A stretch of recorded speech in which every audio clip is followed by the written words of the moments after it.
if we don't give kids an explanation for their challenges, they will make up something that's not nearly as nice as what we can offer them. Yeah.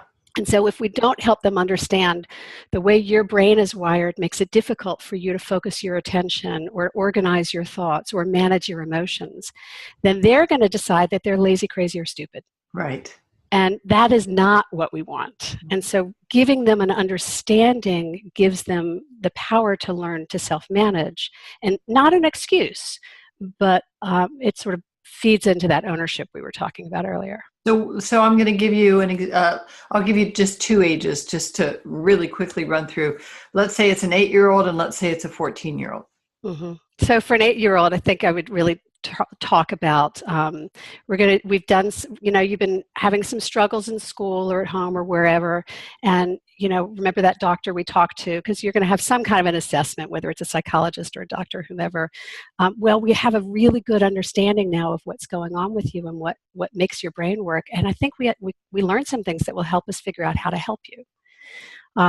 And that is almost verbatim what I said to my daughter when she was about 8 or 9, when she was diagnosed with dyslexia, and in addition to ADHD.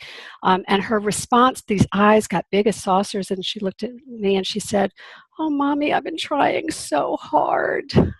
And it was just this epiphanous moment for both of us, because she had been trying so hard. And so to be able to acknowledge their experience and validate their experience and make it okay that they are where they are is really, really powerful. Beautiful. So, and again, that sort of translates as well to a 14-year-old. With a 14-year-old, you have to be a little more chill about it, right? You got to be a little more sort of matter of fact, a little more casual. Hey, that thing, well, we got some results. I'd love to talk to you about it later. Leave it, come back to it later. Don't sit down and say, we need to talk. Right? Nothing will push a kid away faster than talk. So you just sort of want it with it's almost like dropping breadcrumbs as they move into teenage years. You throw them a little something, then you leave it. Then you come back and you leave it. And you just sort of dance through a conversation with them. And sometimes a conversation with a teenager can take a week. Yeah, that's a great. It's their process.